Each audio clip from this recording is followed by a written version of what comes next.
அனைவருக்கும் நன்றி. 2023 மிகவும் சிறப்பாக அமைவதற்காக எடுக்கப்பட்ட ஒரு புதிய முயற்சி. தினமும் காலை 5:27 6 மணி வரை நடைபெறும் இணையவழி பயிற்சி நற்பலரி 9th Science Conference Club of Nagapattinam இணையதளத்தில் இந்த இணையவழி பயிற்சி ஒவ்வொரு மாதமும் ஒவ்வொரு தலைப்பு, ஒவ்வொரு நாளும் ஒவ்வொரு பேச்சும். அந்த வகையில் இந்த மாதத்தின் தலைப்பு லைஃப் இஸ் கேம். நாம் விளையாடிய விளையாட்டுகள், நமக்கு பிடித்த விளையாட்டுகள், அதன் நாம் கற்றுக்கொண்ட விஷயங்கள், அதை நம் வாழ்க்கையில் செயல்படுத்திய விஷயங்கள், அதனை பற்றிய அனுபவங்களை ஒவ்வொரு நாளும் ஒவ்வொரு ஆளுகள் மிக சிறப்பாக வழங்கி வருகின்றனர். அந்த வகையில் இன்றைய ஆளுமையை பற்றிய அறிமுகத்தை வழங்க ஒரு சுருக்கமான அறிமுக உரையை வழங்க சுமதி மடம் அவர்களை அன்போடு அழைக்கிறேன். நன்றி நன்றி சார். வணக்கம் நண்பர்களே. நம்முடைய அதிகாலை பொழுதில் நம்மோடு பயிற்சி அளிக்க இருக்கும் ஆளுமை பற்றி ஒரு அறிமுகம் தான் இது. இவர் ஒரு பெரம்பலூர் அம்மாபாளையத்தைச் சேர்ந்தவர். ஒரு விவசாய குடும்பத்தை பிறந்தவர். இவர் டிப்ளமோ பார்மசி முடித்துள்ளார். இவர் மெடிக்கல் ரெப்பாக செயல்பட்டு வருகின்றார். இவர் வேறு யாரும் இல்லை, நம்மோடு இன்று பயிற்சி தளத்தில் பயிற்சி அளிக்க இருக்கும் நபர்தான் திரு பாஸ்கர் அவர்கள். சார், இந்த தளம் தங்களிடம் ஒப்படைக்கப்படுகின்றது. தங்கள் பயிற்சியை தாருங்கள். நன்றி, வணக்கம்.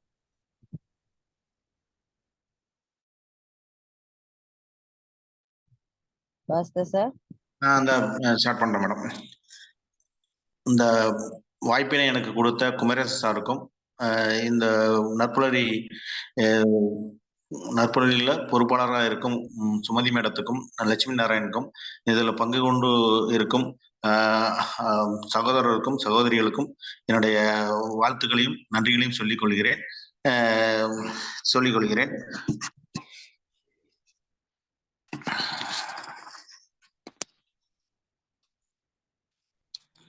மேடம், நான் பேசுறதுக்கு தெளிவா கேக்குங்களா?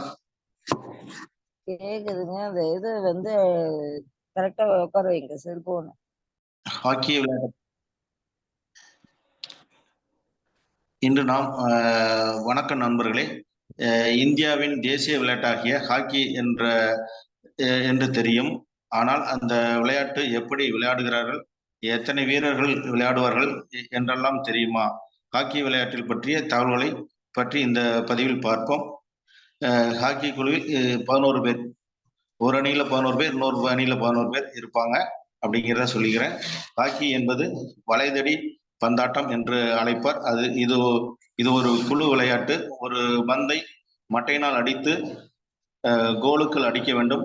கோலுக்குள் செல்லும் போது புள்ளிகள் அளிக்கப்படுகிறது. அதிகப்படியான புள்ளிகள் எந்த அணி வெற்றி பெறுகிறார்களோ அந்த அணி வெற்றிகரமாக அறிவிக்கப்படுகிறது.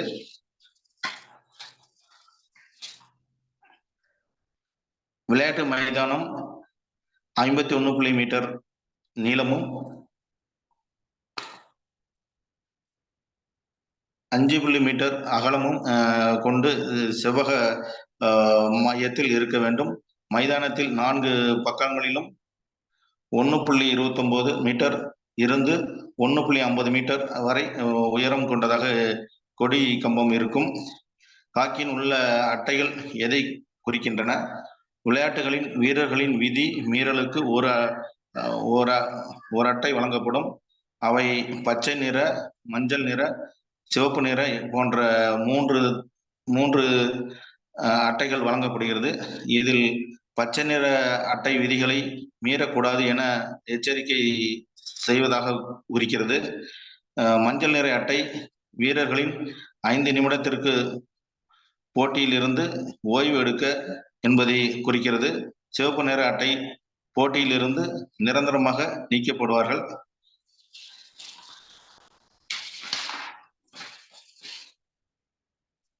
மஞ்சள் நிற அட்டை வீரர்கள் 5 நிமிடத்திற்கு போட்டியிலிருந்து ஓய்வெடுக்க என்பதை குறிக்கிறது. சிவப்பு நிற அட்டை போட்டியிலிருந்து நிரந்தரமாக நீக்கப்படுவார்கள்.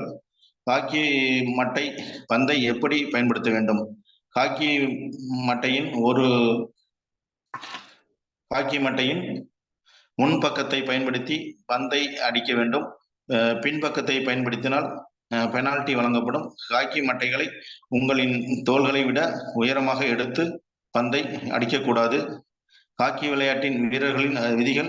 ஹாக்கி விளையாடும் போது வீரர்கள் சக போட்டியாளர்களை உடலை பயன்படுத்தியோ வெளி பகுதிக்கு தள்ளவோ அல்லது தடுக்கவோ கூடாது. ஹாக்கி வெற்றி. ஒவ்வொரு ஆட்டமும் 35 நிமிடங்கள் விளையாடப்படும். அதில் 5 நிமிடங்கள் கழித்து விளையாடுவார்கள். முடிந்ததும் எந்த அணி அதிக கோல்கள் பெற்றிருக்கின்றன என்பதை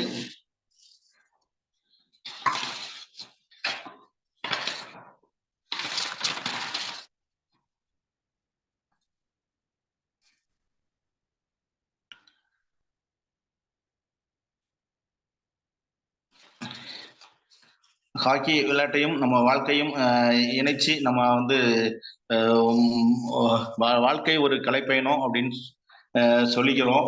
வாழ்க்கை கண்டிப்பா ஒரு கலைப்பயணம் தான். இந்த கலைப்பயணத்துல நம்ம எந்த அளவுக்கு சிறப்பாக முயற்சி பண்ணி அந்த அணி குழுவாக ஹாக்கி விளையாட்டு குழுவாக செயல்பட்டு அது மூலம் வெற்றி காண்கிறாங்க. இப்போ அந்த மாதிரி குழுவாக செயல்படுறது வந்து இப்ப அமெரிக்கா வந்து இராணுவத்தை குழுவாக செயல்படுத்தி அவங்க வெற்றி காண்றாங்க. உக்ரைனும் ஒரு குழுவாக செயல்பட்டு வெற்றி காண்கிறாங்க. குழுவாக செயல்பட்டு தான் இந்த அணி வந்து வெற்றி பெற முடியும். ஏன்னா ஹாக்கியில வந்து எதிரணியில 11 பேர் இருப்பாங்க, நம்ம அணியில 11 பேர் இருப்பாங்க. அந்த 11 எதிரணியில 11 பேரையும் சமாளிச்சு போட்டி போட்டு முயற்சி பண்ணி பயிற்சியும் ஏற்கனவே பண்ணியிருந்தோம்னா அது கண்டிப்பாக அந்த அணியில நம்ம கண்டிப்பா வெற்றி அடையலாம் அப்படிங்கிறத சொல்லிக்கிறேன். ஹாக்கி விளையாட்டுல வந்து நம்ம வந்து ஒரு வாழ்க்கையில ஒரு ஹாக்கி விளையாட்டுல குழுவா செயல்பட்டு வெற்றி அடைகிறோம். அதே மாதிரி வாழ்க்கையிலையும் நம்ம வந்து வாழ்க்கையும் ஒரு விளையாட்டு தான். அந்த விளையாட்டு வந்து சரியான நேரத்துல செயல்பட்டோம்னா அது வெற்றி கிடைக்கும். உங்கள் மனம் நேர்மறை சிந்தனைகளால் நிரப்பப்பட்டு இருந்தால் வெற்றி நிச்சயம் வந்து சேரும். வாழ்க்கை ஒரு கலைப்பயணம். வாழ்க்கையில் நாம் கற்றுக்கொண்ட அனுபவம் இருந்தாலும் நாம் வாழ்க்கை முழுவதும் கற்றுக்கொண்டேதான் இருக்க வேண்டும். ஏன்னா வாழ்க்கையை நம்ம கற்றுக்கிட்டோம், இனிமே எல்லாமே எனக்கு தெரியும் சொல்லக்கூடாது. லைஃப் லாங் லேர்னிங் சொல்லிக்கிறேன். ஏன்னா ஒரு பயிற்சியாளர் என்ன சொல்றாங்கன்னா, வாழ்க்கை முழுவதும் நீங்க கத்துக்கிட்டே இருக்கணும், அப்பதான் அது சிறந்ததா இருக்கும் அப்படிங்கிறத சொல்லியிருக்காங்க. அதை ஒரு வெற்றியாளர் சொன்னதை நான் எடுத்து இங்க பயன்படுத்துறேன். வாழ்க்கை நாம் 8 பிரிவுகளாக இருக்கின்றன. அதே மாதிரி வாழ்க்கையில திருக்குறள் படி நம் வாழ்க்கை நாம் அமைத்து கொண்டால் மிக சிறப்பாக இருக்கும். திருக்குறள் படி ஒழுக்க நெறிகள் இருக்கின்றன. அந்த ஐயா திருவள்ளுவர் நிறைய குறள் இருக்கின்றன. அந்த திருக்குறள்ல நம்ம நல்ல என்ன, ஒரு மனிதன் திருக்குறள் படி வாழ்ந்தால் அவர் கண்டிப்பாக வெற்றி அடைவார். ஏன்னா அவர்கிட்ட வந்து எந்தவித தீய பழக்கமும் வராது. நேர்மறை சிந்தனைகளோடு அதை சொல்லியிருக்காரு. எந்த ஒரு செயலையும் செய்யும் போது நேர்மறை சிந்தனையோடு செஞ்சோம்னா திருக்குறள் படி வாழ்க்கை சிறப்பாக அமையுங்கிறத நான் வலியுறுத்துறேன்.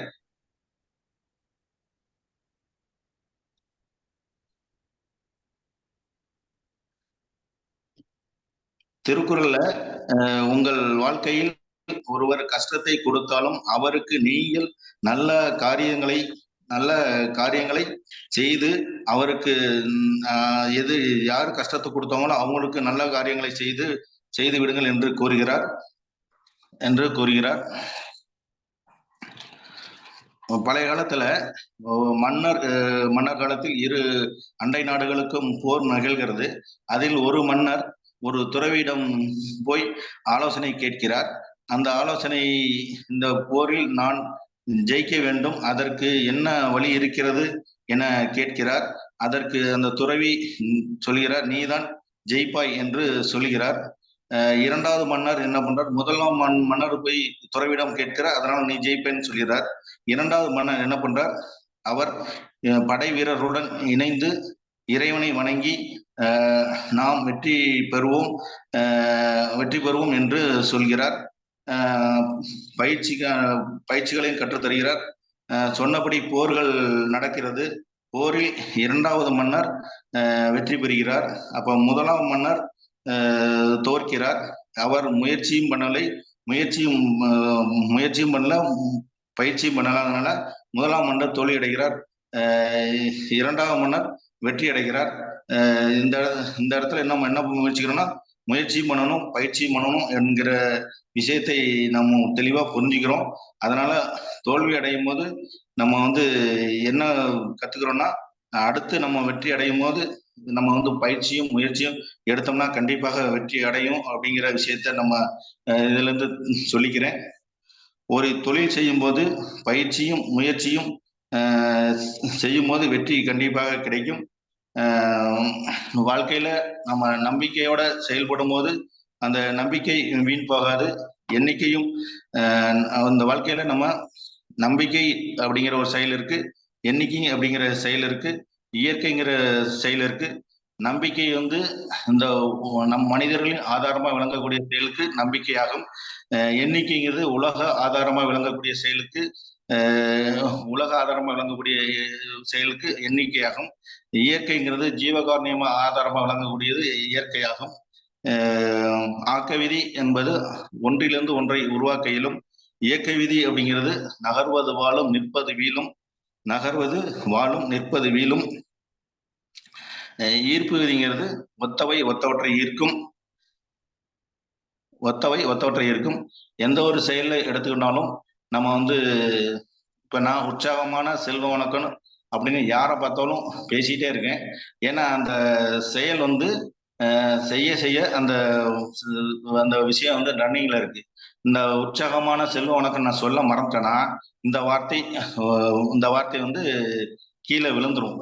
கீழே விழுந்துடும் என்ன, நம்ம ஒரு செயல் தொடர்ச்சியா செய்ய செய்ய அது மென்மேலும்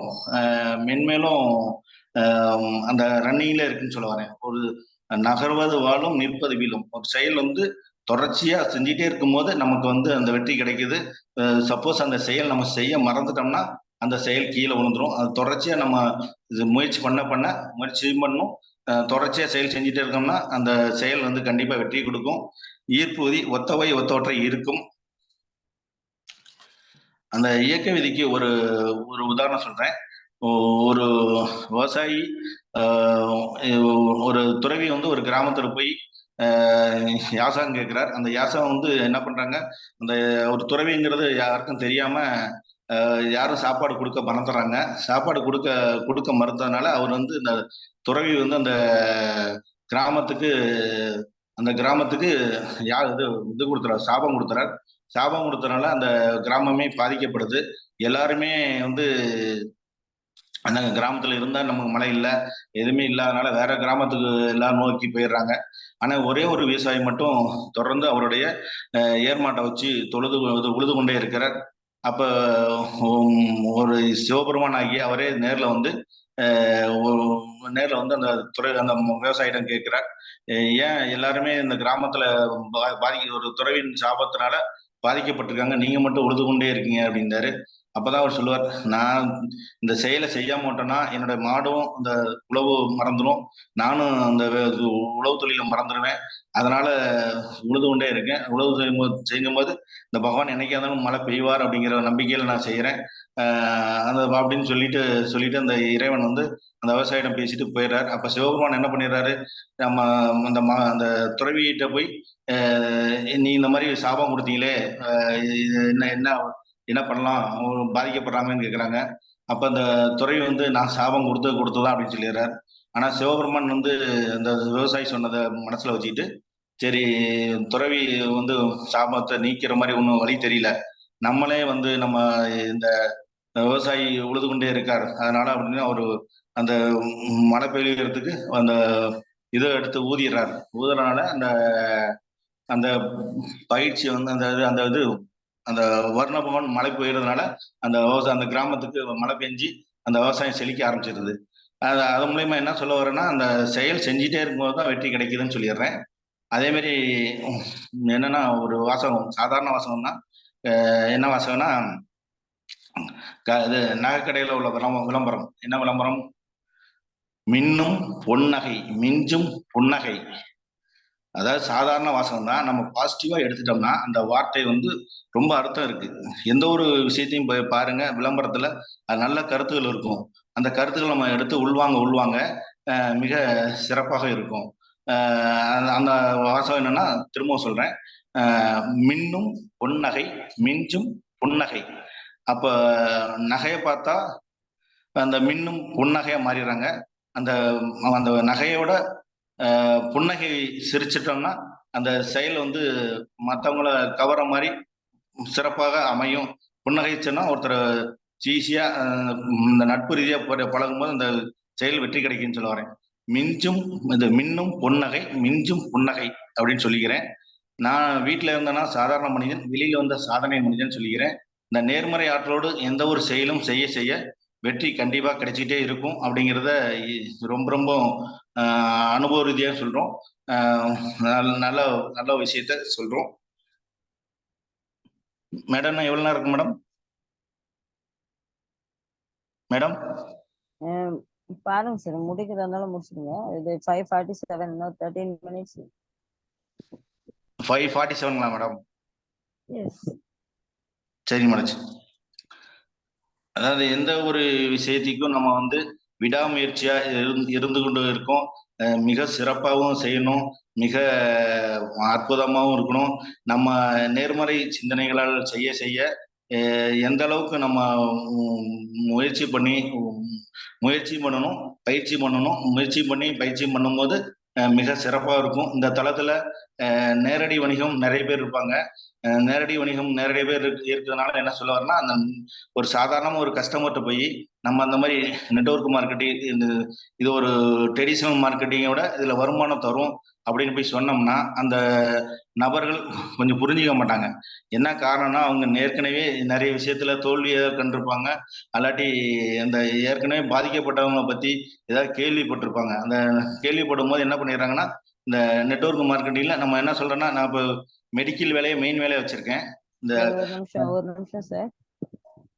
பாஸ்கர் சார், நம்ம பேசுற தலைப்பு லைஃப் இஸ் ஏ கேம். அதை பத்தி ஒட்டினது தான் உங்களோட ஸ்பீச் இருக்கணும். சரிங்களா? சரிங்க. நீங்க மாத்தி பாதைக்கு போறீங்கன்னு நினைக்கிறேன். தயவு செய்து அதை பண்ணாதீங்க. கரெக்டா நீங்க இது நம்ம இது லைஃப் இஸ் ஏ கேம். உங்க ஹாக்கிய கேம்ல எப்படி நீங்க அப்ளிகபிள் பண்றீங்கன்றத பத்தி மட்டும் சரி, ஓகே, பேசுங்க. ஓகே. சரி, ஓகே மேடம். ஓகே. தேங்க்யூ. அந்த ஹாக்கி விளையாட்டுல இருந்து நம்ம என்ன தெரிஞ்சுக்கிறோம்னா, நெறைய விளையாட்டுகள் வாழ்க்கையில இருக்கு. அந்த வாழ்க்கையில நம்ம வந்து விளையாட்டா இருக்கிற விஷயத்த அத செயல்படுத்தி நம்ம வெற்றி காண்கிறோம். இப்ப எதிரணியில் நம்ம 11 பேர் இருப்போம். எதிரணியில் 11 பேர் இருப்பாங்க. அந்த பந்த எந்த அளவுக்கு ஹாக்கி மட்டையினால பந்த கொண்டு போய் தொடர்ச்சியா விடாமுயற்சியா எவ்வளவு இடைஞ்சலா வரும். இப்ப வீட்ல இருந்து நம்ம மெடிக்கல் ஆஃபீஸ் போறேன், என்னோட ஏஜென்சி போறேன். போகும்போது வீட்ல இருந்து கிளம்பி எவ்வளோ டிராஃபிக் வரும், எவ்வளவோ இடைஞ்சல் வரும். அத தொடர்ச்சியா முயற்சி பண்ணிட்டே இருக்கும்போது, எதிரணியில 11 பேரும் ஆப்போசிட்ல விளையாடுவாங்க. நமக்கு அணியிலயும் 11 பேர் இருப்பாங்க. அப்ப நம்ம எதிரணியில 11 பேரு அ ஃபீட் பண்ணி அவன் போய் கோல் அடிச்சு வெற்றி கிடைக்கும். நம்ம வீட்ல இருந்து மெடிக்கல் ஏஜென்சி போறேன். போம்போது எ ஒவ்வொரு இடத்துலயும் ஒவ்வொரு டிராஃபிக் வரும். ஒவ்வொரு இடைஞ்சல் வரும். அதையெல்லாம் மீட் பண்ணி தான் நம்ம மீட் பண்ணி தான் பேஸ் பண்ணி தான் நம்ம அந்த எங்க போறோமோ அந்த கோல போய் அடிச்சு வெற்றி கிடைக்கும் அப்படின்னு விஷயத்த சொல்லிக்கிறேன். எந்த ஒரு ம், பயிற்சியா இருந்தாலும் அதுல விளையாட்டு இருக்கு. அந்த விளையாட்டுல நம்ம தொடர்ச்சியா முயற்சியும் பண்ணணும். பயிற்சியும் பண்ணணும், முயற்சி பண்ணணும். அப்படி பண்ணிட்டு இருக்கும்போது மிக சிறப்பாக வெற்றி கண்டிப்பா கிடைக்கும். நம்ம எந்த ஒரு நேரத்திலயும் விழிப்புடனும் இருக்கணும். செயல்படுத்திட்டே கொண்டிருக்கணும். அப்படிங்கும்போது நமக்கு எந்த ஒரு இடத்துலயும் நமக்கு வந்து தோல்வி வரதான் செய்யும். அந்த தோல்விய எப்படி நம்ம எடுத்துக்கிறோம், எப்படி பயன்படுத்தி வெற்றி காண்கிறோம் அப்படிங்கிறது தான் இருக்கு. இப்போ என்னை எடுத்துக்கிட்டா, இப்போ இந்த இந்த இடத்துல இப்போ இன்னைக்கு வந்து எந்த வித டிஸ்டர்பும் இல்லாம இருக்கு. வீட்ல எவ்வளவோ நெகட்டிவ் இருப்பாங்க. அவங்களையும் ஃபேஸ் பண்ணிட்டு ஏன்னா அவங்க கூட நம்ம கூட தான் இருக்காங்க. ஏன்னா அவங்கள அட்ஜஸ்ட் பண்ணி நம்ம போய் ஆகணும். அவங்களையும் பேஸ் பண்ணி நம்ம மேலும் மேலும் இடையூறு வரதான் செய்யும். அந்த இடையூற விடாமுயற்சியை நம்ம பண்ணும்போது விடாமுயற்சி விஸ்வரூப வெற்றி, தொடர் முயற்சி விஸ்வரூப வெற்றி. அஹ் தன்னம்பிக்கை மனிதன் மிக சிறப்பாக வெற்றி அடைவார். தன்னம்பிக்கை எந்த இடத்துலையும் குறையாம நம்ம செயல்பட செயல்பட அதனுடைய வெற்றி தொடர்ச்சியாக இருக்கும். நம்ம இந்தியா இந்த தரம் கிரிக்கெட்ல கடைசி ஃபைனல் வரும் போனாங்க. செமி ஃபைனல்ல வெற்றி அடைஞ்சாங்க. அதுக்கு அடுத்து வெற்றி அடைஞ்சாங்க. ஆனா ஃபைனல்ல எதிர்பாராம விஷயமா கொஞ்சம் தோல்வி அடைஞ்சாங்க. அது எதிர்பாராத விஷயமா அப்படி ஆயிடுச்சு. என்னென்ன சொல்ல வரேன்னா, அந்த முயற்சி பண்ண முயற்சியும் பண்ணி பயிற்சியும் பண்ணும்போது மிக சிறப்பாக வெற்றி கிடைக்கும் அப்படிங்கிற சொல்றேன். நான் என்ன சொல்ல வரேன்னா, நேர்மறை சிந்தனைகளால் செயல்பட செயல்பட வெற்றி மிக சிறப்பாக கிடைக்கும் அப்படிங்கிறத இந்த இடத்துல சிறப்பா சொல்லிக்கிறேன். தொடர் முயற்சி வெற்றி தரும். விடாமுயற்சி விசுவர்ப வெற்றி வரும் அப்படிங்கிறத சொல்லிக்கிறேன். இந்த குழுவில் இருக்கும் நான் எல்லாத்துக்கும் நன்றி சொல்லி வாழ்த்து சொல்றேன். பவுண்டர் சாருக்கும் சொல்லிக்கிறேன், சுமதி மேடத்துக்கும், லட்சுமி நாராயணன் சாருக்கும் சொல்லிக்கிறேன். இப்போ இந்த உரையை நான் முடிச்சுக்கிறேன். டைம் ஆயிடுச்சுங்களா மேடம்? நன்றி நன்றி சார், சிறப்பாக உரையாற்றினீர்கள். ரொம்ப ரொம்ப நன்றி. அந்த லைஃப் ஈஸியா கேம், அதில் நீங்கள் ஹாக்கியை சூஸ் பண்ணீங்க. ஸோ அந்த ஹாக்கியை வச்சு நம்ம லைஃப்ல எப்படிலாம் நீங்கள் அப்ளிகபிள் பண்ணுன்றதை பற்றி சொல்லியிருக்கீங்க. உங்களுடைய உரையை பற்றிய ஒரு ஃபீட்பேக் வந்து கேட்கலாம்.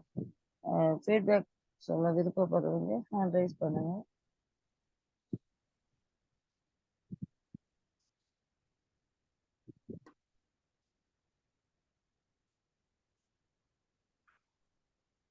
வித்யாதேவி மேம், உங்களுடைய ஃபீட்பேக் சொல்லுங்க.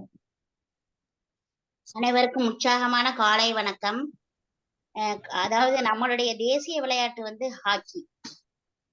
தேசிய விளையாட்டை எடுத்துக்கிட்டு அதை நம்ம எப்படி ஆடணும், ஆடுகளத்துல எப்படி இருப்பாங்க, எதிரணியும் நம்ம அணியும் எப்படி இருக்கும் அப்படின்றத அழகா ஐயா விளையாண்டு காட்டினாங்க. சிறப்பா இருந்துச்சு ஐயா. இந்த தள்ளாத வயதுல நீங்க ஒரு ஒர்க் பண்றீங்கன்னா அது வந்து பெரிய விஷயம்தான். ஏன்னா நானு கேள்விப்பட்டப்ப நீங்களும் சொன்னீங்க, எனக்கு மாதிரி ஒரு சில இடர்பாடுகள் இருந்தது. ஆனா வந்து ஒரு விளையாட்டு விளையாடுறவன் வந்து பெரிய லெவல்ல ஜெயிப்பான், ஒரு திட நம்பிக்கையோட இருப்பான். நீங்க பிளேயரா ஐயா? இல்லைங்க சார், இல்லைங்க மேடம், இல்லைங்க மேடம். சரி சரி, நம்ம ஆனா இந்த வாழ்க்கைன்ற அது திடல்ல விளையாண்டுட்டு தானே இருக்கோம். நிறைய விளையாட்டு சீண்டி தான் பாக்குது. பரவாயில்ல, சிறப்பா சொன்னீங்க. இன்னும் நல்லா எதுவா சொல்லுங்க, சிறப்பா இருக்கும். நன்றி, வணக்கம். Thank you madam, thank you madam. நன்றி நன்றி மேடம். வேற யாராச்சும் ஃபீட்பேக் சொல்ல விருப்பப்படுறீங்களா? Jacqueline ma'am.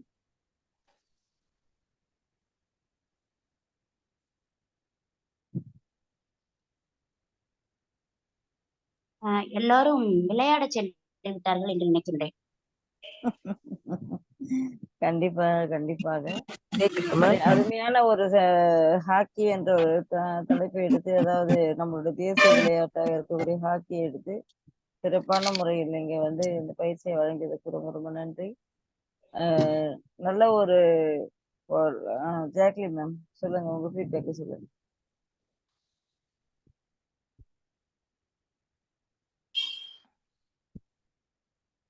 மேம் பேசலாம். Jacqueline ma'am. காலை வணக்கம். வாய்ஸ் கொஞ்சம் சரியில்லை, நல்லா ஃபீட்பேக் கொடுக்க முடியல. சார் வெளியே வந்து நல்லா உற்சாகமான, ஆனால் நான் இடையில தான் வந்தேன், நான் டிராவல்ல இருக்கேன், அதனால இடையில தான் வந்தேன். சார் என்ன விளையாட்டு பத்தி பேசுறாங்கன்னு ஃபர்ஸ்ட் தெரியல, அப்புறம் ஹாக்கி பிறகு அப்புறம் ஹாக்கின்னு சொன்ன பிறகுதான் எனக்கு கொஞ்சம் புரிஞ்சுது. அந்த ஸ்டோரி ஒன்று சார் சொன்னாங்க, அது ரொம்ப எனக்கு விடாமுயற்சியா அவர் அந்த விவசாயி பண்ணதுனால கடவுளே வந்து அவரோட வரத்தை மாத்தி அமைச்சு கொடுத்தாரு. அது ரொம்ப இது வரைக்கும் நான் கேட்டது இந்த ஸ்டோரி, அது லைஃப்ல எனக்கு வந்து உற்சாகத்தை கொடுத்துருக்கு. ரொம்ப நன்றி சார். Thank you sir. நன்றி மேடம். நன்றி நன்றி. ஆக்சுவலா அந்த ஸ்டோரி வந்து எப்படின்னா, விவசாயி வந்து வருண பகவான் என்ன சொல்றாருன்னா, கிருஷ்ண பகவான் கிட்ட சங்க எடுத்து ஊதக்கூடாதுன்னு சொல்லிட்டு ஒரு வரம் வாங்கிட்டு இருப்பாரு. விவசாயி அதனால மழை பெய்யாது. விவசாயி என்ன பண்ணுவாரு, தொடர்ச்சியா போய் விழுதுட்டே இருப்பாரு. அப்ப அந்த வழியா போற ஒருத்தர் கேட்பாரு, என்னையா நீங்க எப்பயே விழுதுட்டே இருக்க, இந்த இது மானம் பொழிவே இல்லை, நீ எதுக்கு தேவையில்ல விழுதுட்டு இருக்குன்னு கேட்பாரு. அப்ப அவர் சொல்லுவாரு, இல்ல நான் இது விழாம இருந்தா இதை நான் மறந்துடுவேன், அதனால நான் விழுதுட்டே இருக்கேன் அப்படின்னு அவர் சொல்லுவாரு. அப்பதான் வந்து அந்த விஷ்ணு பகவானுக்கு வந்து ஐயோ என்னது விழாம இருந்தா மந்திரம் சொல்றாரு. அப்போ நம்மளும் ஊதாம இருந்தோம்னா நம்ம அந்த ஊதுதே மந்திரமே சொல்லிட்டு சங்கத்தை உடைச்சிட்டு அவர் ஊத ஆரம்பிச்சோன்னா விஷ்ணு பகவான் மழை பெய்ய ஆரம்பிச்சிட்டாரு. அப்போ அதான் மேடம். ஒரு தொடர் முயற்சியால தான் அது நடந்ததுன்றதுதான் ஸ்டோரி. சரிங்களா? நீங்க வந்து அது சிவபெருமான் அப்படின்னு கொண்டு போயிட்டீங்க. பட் ஆனா இந்த ஸ்டோரி வந்து இப்படிதான். சரி மேடம். அதே மாதிரி சரிப்படுத்தி நான் 2 நிமிஷம் பேசலாமா மேடம்? இல்லைங்க சார், முடிவு விட்டுருங்க, பரவாயில்ல. லைஃப் லாங் என்ன சொல்ல வரேன்னா, ஒரே ஒரு விஷயம் மட்டும் சொல்லிடுறேன். Life long 3 L, life long learning. வாழ்க்கை முழுசா நம்ம கத்துக்க கடைசி காலம் வரலும் கத்துக்கணும் அப்படிங்கிற லைஃப் லாங் லேர்னிங்கிற அந்த கருத்தை வலியுறுத்துறேன். ஏன்னா லைஃப் லாங் லேர்னிங் கத்துக்க தான் வாழ்க்கை வந்து சிறப்பாட கடைசி காலம் வரலும் நம்ம இறக்க வரலும் கத்துக்கிட்டே இருக்கணும் அப்படிங்கிற விஷயத்த ஒரு வெற்றியாளர் சொன்னாரு. அந்த விஷயத்த திரும்ப நான் வலியுறுத்தி சொல்றேன். ஏன்னா நம்ம ஒரு மனிதன் எடுத்துட்டா எல்லாமே நான் தான், எனக்கு எல்லாமே தெரியும்பாங்க. ஆனா அந்த இடத்துல தலைகணமா பேசக்கூடாது. வாழ்க்கை முழுசும் நான் கத்துக்கிட்டு சிறப்பா நடத்தணும் அப்படிங்கிற விஷயத்த மென்ஷன் பண்றேன் மேடம். நன்றி நன்றி சார். கண்டிப்பாக எல்லாருக்கும் அந்த கற்றது கைமண் அளவு கல்லாதது உலகளவுன்னு சொல்லுவாங்க. ஸோ அவையார் அவர்கள் வார்த்தைக்கு நீங்க இன்னும் நிறைய நீங்க மட்டும் இல்ல, எல்லாருமே பூமியில் பிறந்த அனைவருமே டெய்லி ஒரு விஷயத்த கத்துக்கிட்டு தான் இருக்கோம். அது யார் வேணா கத்துக் கொடுக்கலாம். சின்ன குழந்தையும் கத்துக் கொடுக்கலாம், பெரியவங்களும் கத்துக் கொடுக்கலாம். அதை கரெக்டான முறையில கொண்டு போறவங்க தான் லைஃப்ல ஜெயிக்க முடியுன்றதை கூறி இந்த வாய்ப்பை வழங்கிய நற்புலரி குமரேசன் சாருக்கு நன்றி கூறி மற்றும் ஒரு ஆளுமையோடு நாளை சந்திப்போம் நண்பர்களே. உங்களிடம் வந்து விடைபெறுவது உங்கள் சகோதரி எம் சுமதி. நன்றி, வணக்கம். நன்றி மேடம்.